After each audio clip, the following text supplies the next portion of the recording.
What if I told you that the most talked about rivalry surrounding the Indiana Fever just came full circle in the most unexpected way possible? On a night when all eyes were supposed to be on a redemption story, the spotlight ended up shining somewhere else entirely. The Las Vegas Aces walked into this matchup looking for answers, looking for momentum, and looking for a statement win. Instead, they found themselves trapped in a game that quickly turned into a nightmare they never saw coming. And at the center of it all was a storyline that fans have been talking about for more than a year, ever since the infamous 2024 clash involving Caitlin Clark and Chennedy Carter. Emotions have remained high whenever these names are mentioned in the same conversation. The debates never stopped. The arguments never disappeared. And when Carter finally got another opportunity to face the Indiana Fever, many believed this would be her chance to rewrite the narrative once and for all. But that's not what happened. Because while the headlines were supposed to focus on Carter's return against Indiana, another Fever player kept showing up at every crucial moment. Every possession became a battle. Every touch felt contested. Every attempt to find a rhythm seemed to run into resistance. By the end of the night, the box score told a story that nobody expected. The Fever had marched into Las Vegas and earned one of their most impressive wins of the season. The Aces looked frustrated. The crowd grew quieter as the game slipped away. And one particular individual found herself at the center of social media discussions immediately after the final buzzer sounded. Fans couldn't stop talking about Sophie Cunningham. Was this simply great defense? Was it a carefully designed game plan by Indiana's coaching staff? Or was this one of those rare moments where a long-running storyline suddenly comes full circle in front of the entire basketball world? Because once we break down what happened possession by possession, quarter by quarter, and reaction by reaction, you'll understand why this game has everyone talking. And trust me, the deeper we go into the story, the more surprising it becomes. For some players, a basketball game is just another date on the schedule. For others, it's a chance to prove a point. But for Chennedy Carter, this game carried a weight that went far beyond wins and losses. Long before the opening tip, long before the final score flashed across the arena scoreboard, and long before social media exploded with reactions, this matchup already had fans counting down the days. Because this wasn't just Indiana Fever versus Las Vegas Aces. This was a return of a storyline that has followed Chennedy Carter everywhere she has gone. To understand why emotions were running so high, you have to go back to the moment that changed everything. Back in 2024, the WNBA was experiencing one of the biggest surges in attention the league had ever seen. Arena attendance was climbing. Television ratings were breaking records. New fans were flooding into the sport every single week. And at the center of that attention was Caitlin Clark. Every game she played became a headline. Every highlight went viral. Every interaction on the court was analyzed from every possible angle. The spotlight surrounding Clark was unlike anything the league had seen in years. But with that spotlight came pressure. And with that pressure came controversy. During a heated matchup between the Indiana Fever and the Chicago Sky, one moment instantly became one of the most discussed plays of the entire season. The play itself lasted only a few seconds. The conversation that followed lasted months. Fans argued, analysts debated, former players weighed in. Sports talk shows couldn't stop discussing it. And suddenly, two names became permanently linked together in the eyes of basketball fans everywhere: Caitlin Clark and Chennedy Carter. What happened next only made the story bigger. The reactions poured in from every direction. Some believed it was simply a basketball play that had been blown out of proportion. Others believed it crossed the line. No matter which side people supported, one thing was impossible to deny. The incident became one of the defining storylines of the season. And once a player becomes attached to a major controversy, escaping that reputation becomes incredibly difficult. As the months passed, Carter found herself facing questions that had little to do with basketball. Every interview seemed to bring up the same topic. Every discussion eventually circled back to the same moment. Every appearance came with renewed scrutiny. Meanwhile, Caitlin Clark continued growing into one of the biggest stars in professional sports. The Fever became one of the league's most watched teams. Crowds followed them everywhere. Road arenas filled with Fever supporters. National attention continued growing. And with every step forward for Indiana, That old storyline seemed to follow right behind. But the biggest surprise was still yet to come. When the 2024 season ended, many people expected Carter's talent alone to guarantee her future. After all, scoring ability like hers doesn't come around often. She could create offense. She could attack defenders. She could put points on the board in a hurry. Those skills are valuable in any professional league. Yet when opportunities began appearing across the WNBA, questions started emerging. Where would Carter play next? Which team would take a chance on her? Who would give her the fresh start she needed? The answers didn't come quickly.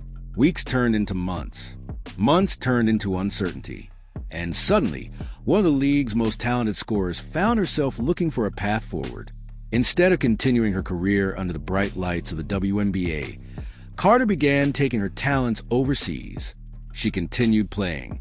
She continued scoring. She continued proving she could compete at a high level. In fact, her performances overseas reminded everyone exactly why so many people believed in her talent in the first place. Night after night, she delivered impressive numbers. Game after game, she showed she could still dominate offensively. Supporters pointed to those performances as evidence that her basketball ability had never disappeared. Critics argued that talent alone wasn't the issue. The debate continued. The conversations never stopped. And the longer the discussion lasted, the more fascinating Carter's story became. Would she ever return to the WNBA? Would another franchise be willing to give her an opportunity? Would she finally get a chance to change the narrative that had followed her since 2024? For a while, nobody knew. Then everything changed. The Las Vegas Aces entered the picture. On paper, the move made perfect sense. The Aces were one of the league's most recognizable franchises. They had championship ambitions. They needed scoring depth. And Carter possessed exactly the kind of offensive firepower that could help a contender.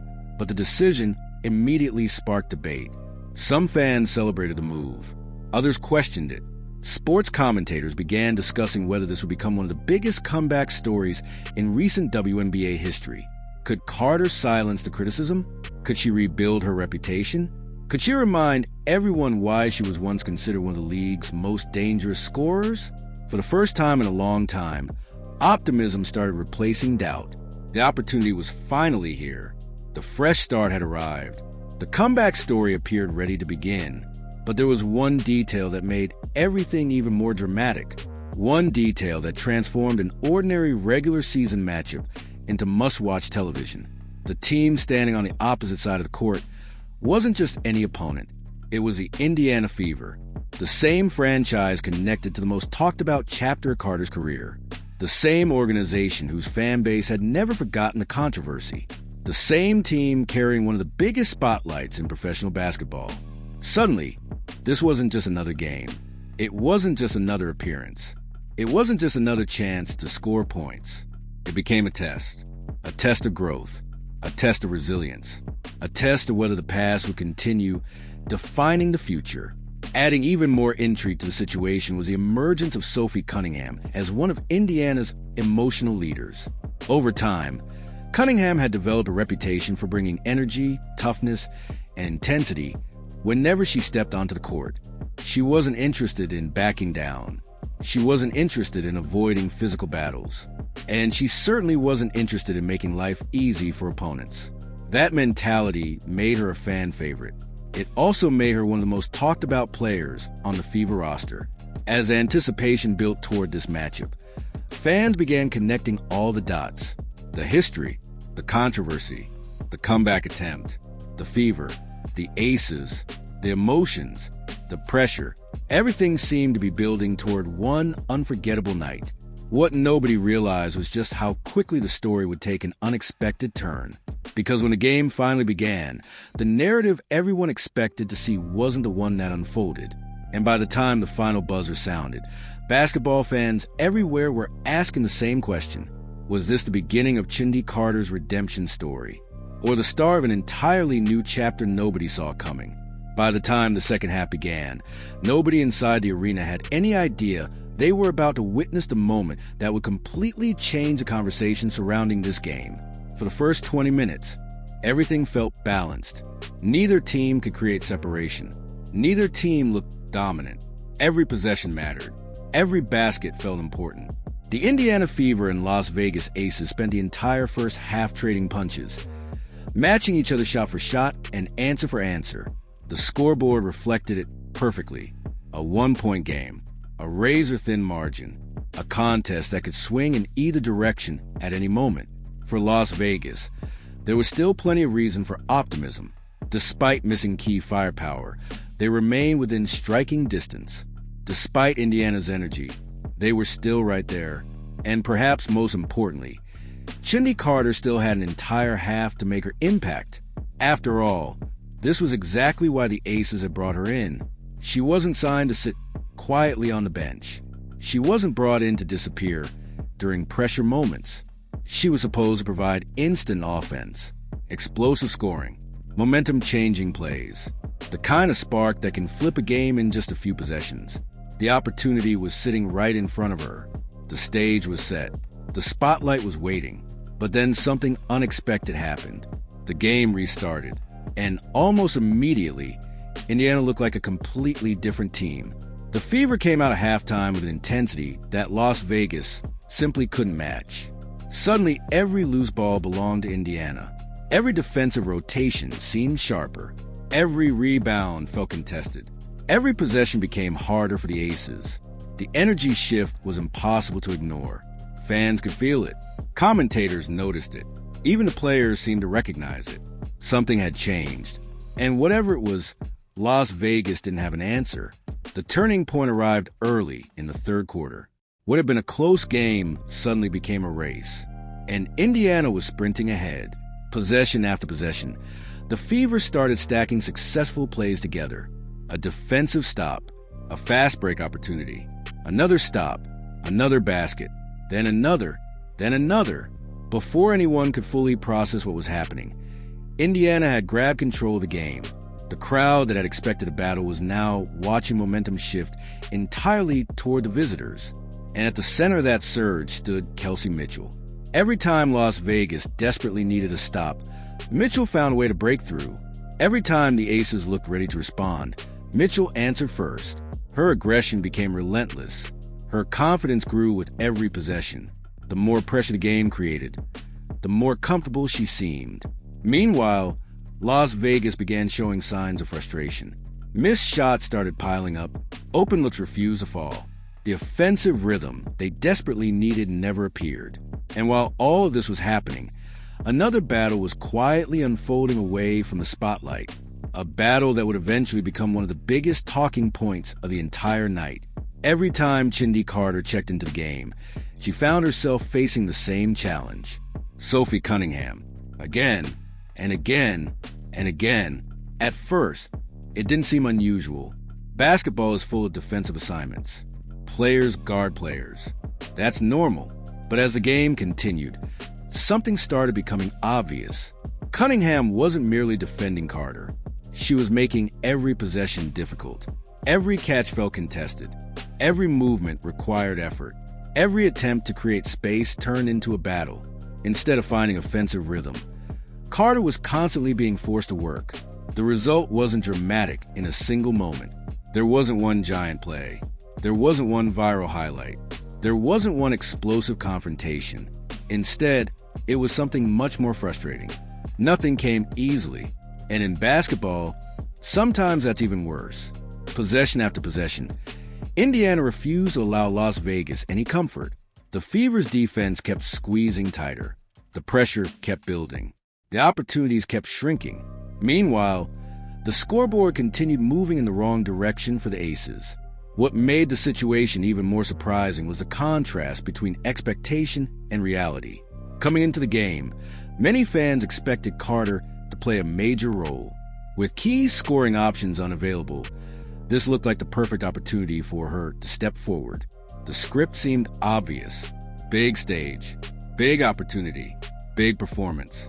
Instead, the game began moving in the opposite direction. The more Indiana pulled away, the harder it became for Las Vegas to establish offensive flow. The harder it became to establish offensive flow, the fewer opportunities appeared. And the fewer opportunities appeared, the more pressure increased. Pressure can do strange things in sports. Sometimes it creates heroes. Sometimes it creates frustration. Sometimes it changes the entire emotional tone of a game. By the time the third quarter reached its final minutes, the Fever had completely seized control. The one-point halftime battle was gone. In its place stood a growing Indiana lead. The Aces looked tired. The Fever looked energized. And suddenly, what had started as a competitive matchup was beginning to resemble something very different.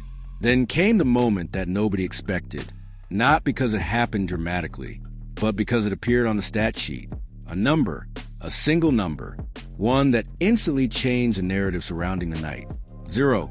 As the game moved deeper into the second half, that number remained next to Chennedy Carter's name. 0 points. And with each passing minute, that number became harder to ignore. Fans noticed it. Broadcasters noticed it. Social media noticed it. The player many expected to provide offensive production was still searching for her first basket. The longer it continued, the more attention attracted. The more attention attracted, the more questions people started asking. What was happening? Why wasn't the offense finding her? Why couldn't Las Vegas create opportunities? Why did Indiana seem prepared for everything? Those questions spread rapidly as the Fever continued building their advantage. But the biggest twist of all was still waiting around the corner. Because, while everyone focused on the scoreboard, another reality was beginning to emerge. This wasn't simply about one player having a difficult night. This wasn't simply about missed opportunities. This wasn't simply about cold shooting. Indiana's entire defensive approach appeared designed to remove comfort from the equation, to remove rhythm, to remove confidence, to remove momentum. And if that realization was true, then the story surrounding this game was about to become much bigger than anyone originally imagined, because what looked like an ordinary regular season matchup was suddenly transforming into a statement. A statement by a Fever team that was proving it could win without Caitlin Clark on the floor. A statement by players who refused to let the spotlight leave Indiana. And a statement that would trigger an entirely new wave of debate once the final buzzer sounded. Because the biggest question wasn't whether Indiana was going to win anymore. The biggest question was what everyone would be saying after they did. And the answer to that question would ignite an entirely new chapter of conversation across the basketball world. If the story had ended with Indiana simply winning the game, the headlines would have been straightforward. The Fever played well. The Aces struggled. Indiana earned an impressive road victory. End of story.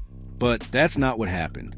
Because as the fourth quarter approached, the conversation started shifting away from the scoreboard and towards something much bigger. The deeper fans looked into the numbers, the more surprising the situation became.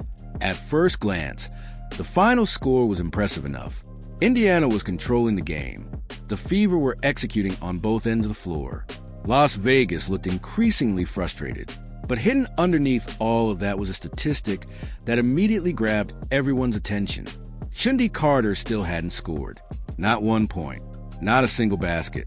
Not a single trip to the free throw line. Nothing. For most players, one difficult night wouldn't create much discussion. Bad games happen. Cold stretches happen. Every athlete experiences them. But this wasn't an ordinary player on an ordinary night. This was one of the league's most explosive bench scorers. This was someone brought in specifically to provide offensive firepower. This was a player many expected to play a major role in a nationally discussed matchup. And yet, as the game moved closer to its conclusion, her impact on the scoreboard remained unchanged. The reaction online was immediate. Basketball fans started posting screenshots of the box score. Commentators began discussing the defensive strategy Indiana was using. Analysts started breaking down individual possessions. Questions were spreading faster than answers. How had Indiana managed to limit one of Las Vegas' most dangerous offensive weapons? What exactly were they doing differently? And then another detail started emerging. The Fever weren't relying on one superstar performance. They were winning through collective execution. That revelation changed everything. For months, critics had argued that Indiana's success depended too heavily on star power. Whenever the Fever won, people focused on the biggest names. Whenever they lost, critics questioned the team's depth. But this game challenged that narrative. The contributions were coming from everywhere. Kelsey Mitchell was attacking relentlessly. Aaliyah Boston was stretching the floor and controlling the paint. Lexi Hull was delivering crucial moments. The bench was contributing. The defense was connected. The effort was consistent. And suddenly, a surprising realization started spreading among fans. This version of Indiana looked different, more confident, more disciplined, more complete. The deeper the game progressed, the harder that reality became to ignore. Then came the reveal that truly caught people's attention. Indiana wasn't just winning. They were doing it without Caitlin Clark on the court. That fact instantly transformed the discussion. Because whenever a team is missing one of its biggest stars, expectations change. Most fans assume there will be a drop-off. Most analysts expect some level of struggle. Most opponents believe they have an advantage.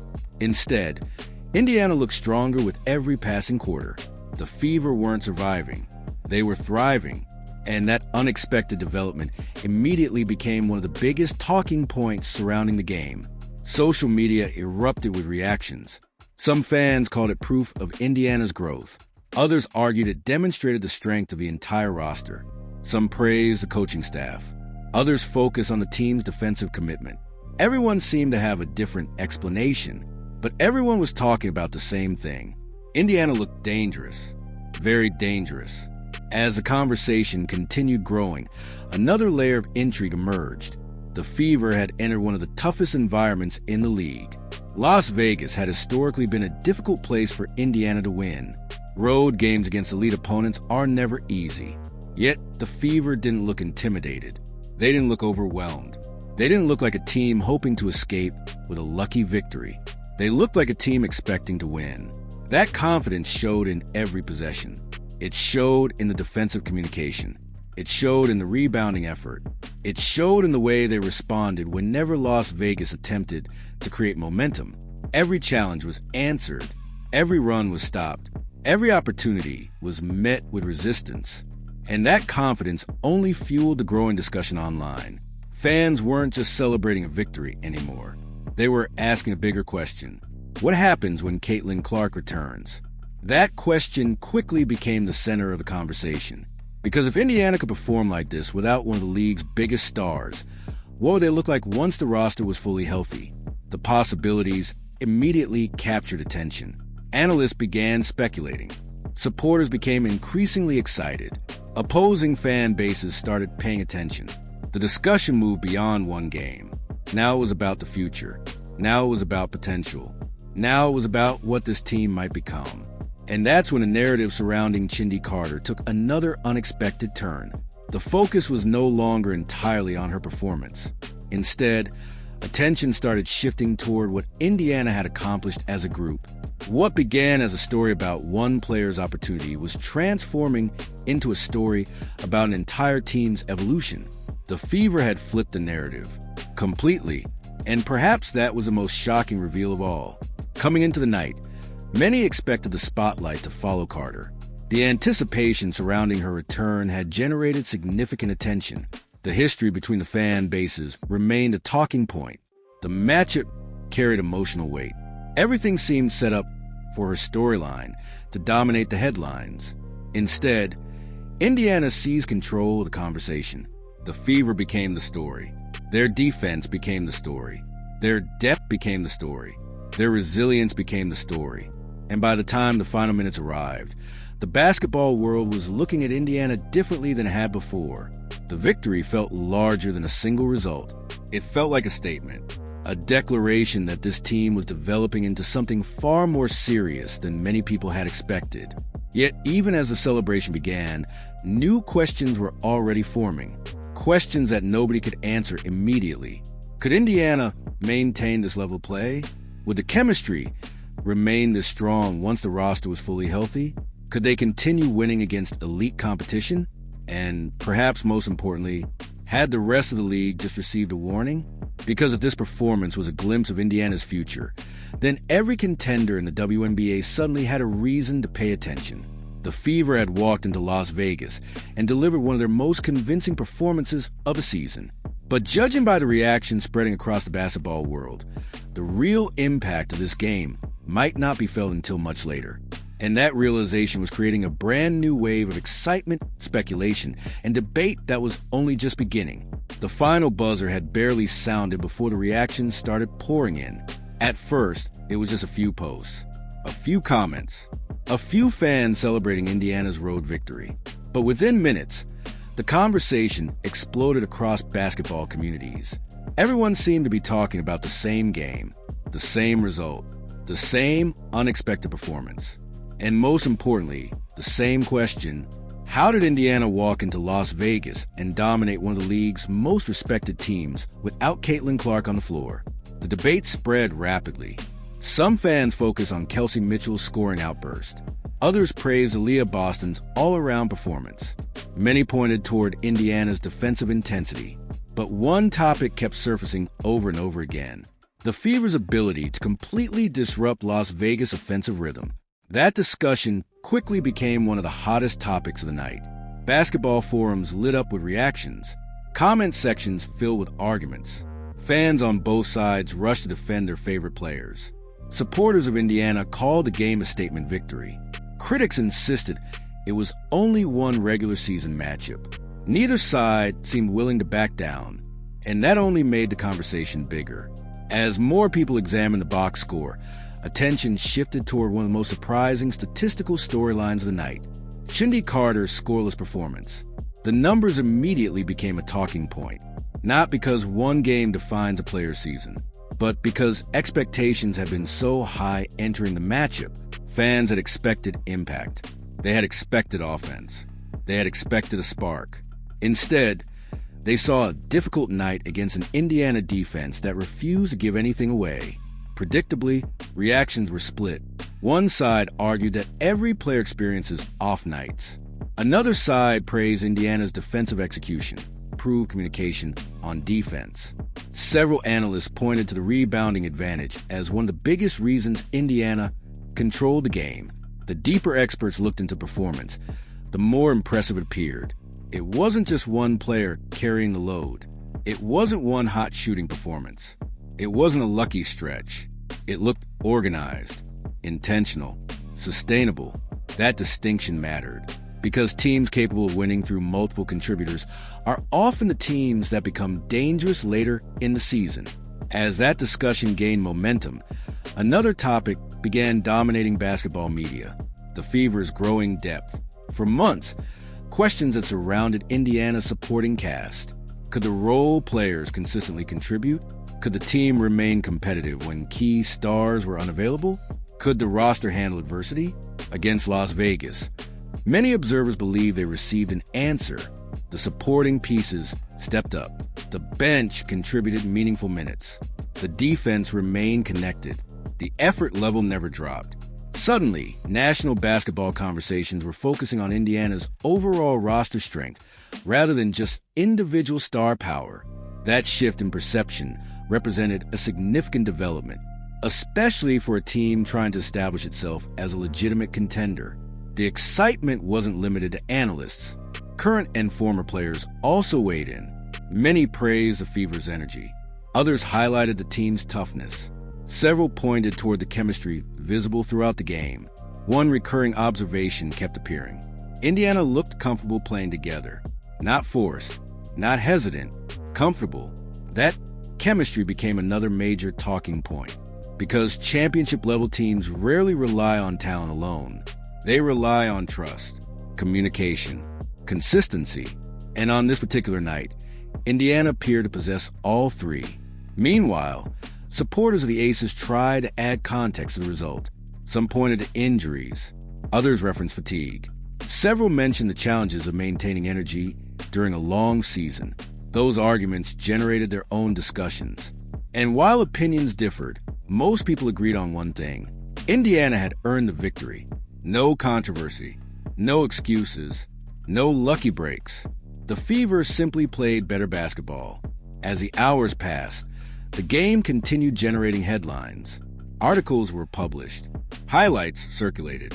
Reaction videos appeared. Podcasts dedicated entire segments to the result. The story refused to disappear. If anything, it kept growing, because every new conversation eventually arrived at the same destination: the future What happens next? Could Indiana build on this momentum? Could they continue climbing the standings? Could they maintain this level of defensive intensity? Could they carry this confidence into future matchups against elite opponents? Those questions became the center of attention. Not the past, not old narratives, not previous controversies. The future. For the first time in a long time, many basketball observers seemed less interested in discussing where Indiana had been and more interested in discussing where they might be going. And that change in perception felt significant, very significant, because respect in professional sports isn't given. It's earned, one performance at a time, one victory at a time, one statement game at a time. Against Las Vegas, the Fever may have earned more than a win. They may have earned something far more valuable. Belief. Belief from fans. Belief from analysts. Belief from people around the league who suddenly started viewing them differently. And as that belief continued spreading across the basketball world, a new sense of anticipation began taking shape. The next game suddenly felt bigger. The next challenge suddenly felt more important. The expectations surrounding Indiana were growing rapidly, and if the reactions following this victory were any indication, the spotlight surrounding the Fever was only going to become brighter from here, which raises one final question. If this is how Indiana looks right now, what happens when the rest of the league realizes they're only getting started? Just when everyone thought the story was over, a completely different question began taking over the conversation. Not about the final score, not about the standings, not even about the individual performances that dominated the headlines immediately after the game. The real discussion started after fans took a step back and looked at the bigger picture. Because suddenly, something wasn't adding up. The Indiana Fever had just walked into one of the toughest environments in the league and delivered a convincing victory. They did it on the road. They did it against a championship-caliber opponent. And they did it without Caitlin Clark on the court. That fact alone was enough to generate headlines. But the deeper analysts looked into the situation, the more intriguing it became. This wasn't a team surviving without a star. This wasn't a team barely holding things together. This was a team playing with confidence, playing with chemistry, playing with purpose. And that realization may have been the biggest surprise of all. For months, critics questioned whether Indiana relied too heavily on its biggest names. Every discussion seemed to circle back to star power. Every prediction focused on individual talent. Every debate revolved around the same question. Could the Fever truly compete with the league's elite? Against Las Vegas, they may have provided their strongest answer yet. But here's where things get interesting. Because while fans celebrated the victory, some observers noticed something else happening behind the scenes. The confidence level inside this team appeared completely different. The body language looked different. The communication looked different. The energy looked different. Even after big plays, there wasn't a sense of surprise. There was expectation. Almost as if the Fever believed this result was supposed to happen. That subtle shift caught the attention of basketball insiders. Not because of what was said, but because of what wasn't. There were no emotional declarations. No dramatic celebrations. No statement suggesting they had accomplished something impossible. Instead, Indiana carried itself like a team that expected success. And teams that expect success can become extremely dangerous, especially later in the season. The more people discussed that possibility, the bigger the conversation became. Could this game represent a turning point? Could this be the moment where Indiana stopped being viewed as an exciting young team and started being viewed as a legitimate threat? The question spread rapidly, because if the answer was yes, then the implications reached far beyond one victory, far beyond one night, far beyond one opponent. Suddenly, every future matchup involving Indiana felt more significant. Every contender would be watching. Every analyst would be paying attention. Every opponent would be preparing differently. And that's when the final twist emerged. Not from the scoreboard, not from a post-game interview, but from the schedule itself. Because while everyone was busy discussing what Indiana had already accomplished, a much bigger reality was quietly approaching. Caitlin Clark was expected to return. Think about that for a moment. The Fever had just demonstrated depth. They had just demonstrated defensive toughness. They had just demonstrated resilience. They had just demonstrated the ability to win without one of the most recognizable players in basketball. And now the possibility of adding Clark back into that equation was suddenly becoming very real. That idea immediately captured the imagination of fans. What would this team look like at full strength? How much more dangerous could the offense become? What would opposing defenses do when forced to account for every weapon on the floor? The possibilities felt endless. And with every new discussion, anticipation continued growing. But perhaps the most fascinating part of the story is that nobody truly knows what comes next. Maybe Indiana continues building momentum. Maybe this victory becomes a foundation for something special. Maybe the Fever use this performance as proof that they belong among the league's top contenders. Or maybe new challenges are waiting around the corner, because professional sports have a way of changing narratives overnight. One great performance creates expectations. Those expectations create pressure, and pressure reveals the truth about a team's character, the truth about a team's consistency, the truth about whether a contender is real or merely enjoying a hot streak. Indiana now finds itself standing at that exact crossroads. The spotlight is brighter than ever. The attention is growing. The expectations are rising. And every future game will be viewed through a completely different lens. Meanwhile, the rest of the league has its own questions to answer. How do you prepare for a team that keeps evolving? How do you slow down a roster that's suddenly finding contributions from everywhere? How do you handle a group that appears to be gaining confidence with every passing week? Those questions don't have easy answers. Not yet. And that's exactly why this story isn't finished. In many ways, it feels like it's only beginning. Because long after the highlights fade and the headlines move on, one image will remain. The Indiana Fever leaving Las Vegas with a statement victory. A locker room full of confidence. A fan base full of belief. And a basketball world suddenly paying very close attention. The result changed perceptions. The performance changed expectations. But what happens next could change everything. Will this victory be remembered as a single impressive night? Or will historians look back at this game as the moment Indiana announced itself as a genuine force in the WNBA? Right now, nobody knows. But one thing is certain. The next chapter is coming. The next test is waiting. And if this performance was any indication, the story surrounding the Indiana Fever may be far from its most dramatic moment. In fact, the biggest twist of all might still be ahead. And now we want to hear from you. After everything that happened in this game, where you stand on the biggest questions coming out of this matchup. Was this simply one outstanding performance by the Indiana Fever? Or was it a warning sign to the rest of the WNBA that this team is becoming a serious contender? Let us know your thoughts in the comments below, because this debate is only getting started. What impressed you the most about Indiana's victory? Was it Kelsey Mitchell's scoring? Aaliyah Boston's dominant all-around performance? The team's defensive intensity? Or the way the Fever continued finding contributions from every corner of the roster? And here's another question that's already dividing basketball fans everywhere. How dangerous can this Indiana team become once Caitlin Clark returns to the lineup? Do you believe the Fever have what it takes to make a deep playoff run? Could they challenge the league's top contenders? Or do you think it's still too early to make those predictions? We want to know exactly what you think. Drop your hottest takes, your predictions, and your reactions in the comments right now.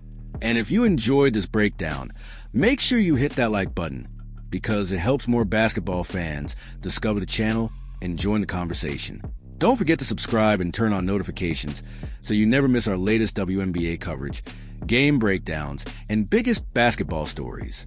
We've got more analysis, more reactions, and more in-depth coverage coming your way very soon.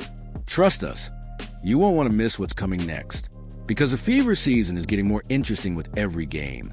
The playoff race is heating up, and some of the biggest storylines in basketball are only beginning to unfold. Thanks for watching.